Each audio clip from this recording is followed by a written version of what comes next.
Hey guys, welcome back to my diagnosis rant. So today I'm going to be talking about something that plagued me for most of my late teens, and that is rotator cuff problems. Now, to be more specific, the rotator cuff is made up of four muscles that help to externally and internally rotate the shoulder, and they are the supraspinatus, the infraspinatus, the teres minor, and the subscapularis. And the one that I've injured on multiple occasions actually is the supraspinatus, and that also helps to abduct the shoulder. So, like I said before, I've injured this one actually a few times, I think 3 or 4 times. And it's funny because most of the times they weren't in the gym or doing anything related to sport. And the first one was kind of funny. I was working at my first job. I worked in a fast food restaurant, and at the end of the shift, I was reaching into the fry basket thing, trying to clean it out for the end of the shift, and I was just bent at a weird angle because I didn't know anything about, ergonomics or whatever. And I felt this pop in my shoulder, and I honestly thought I dislocated my shoulder. It was so bad. And I remember going and telling my manager, and he's like, "Why are you being such a wuss? Just go and mop the floors or something. Stop complaining." That was annoying.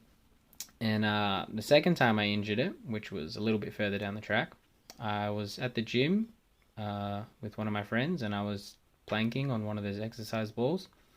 And he came over and kicked the ball, and I slipped off, and my arm went with it. And yep, same feeling, really painful. And the funny part about that wasn't my friend being a dickhead. It was that I had to drive my car home, and my car's a manual, and I'd hurt my left shoulder.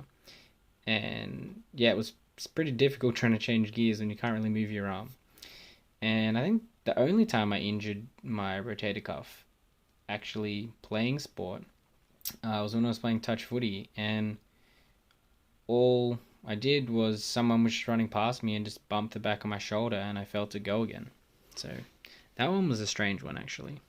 Anyway, enough rambling. On to treatment.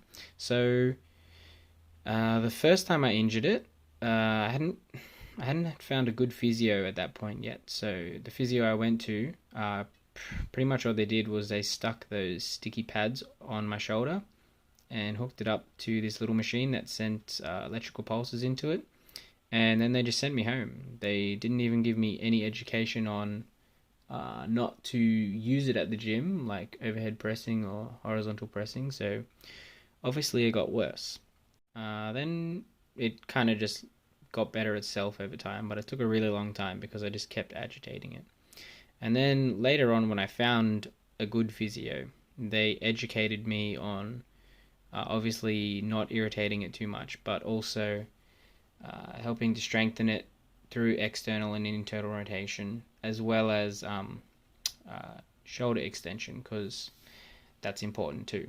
Found the best things for my supraspinatus were the external rotation at 0 and 90 degrees, but using a TheraBand, because it allowed me to have constant tension throughout the movement. And obviously, you start with your isometrics, progressing to your isotonic, and then with the bands, cool trick you can do is perturbations, which allow you to strengthen it up in a dynamic sort of motion, I guess. And also, that shoulder extension was important too, because you also want to strengthen the muscles around, so the lats and the teres major, those, or even the triceps, I guess, those help with shoulder extension and allow you to get your shoulder in a safe position. So yeah, thanks for listening to that one. That was definitely a rant. But thanks for listening. Hopefully you took something out of this, and I'll see you on the next one.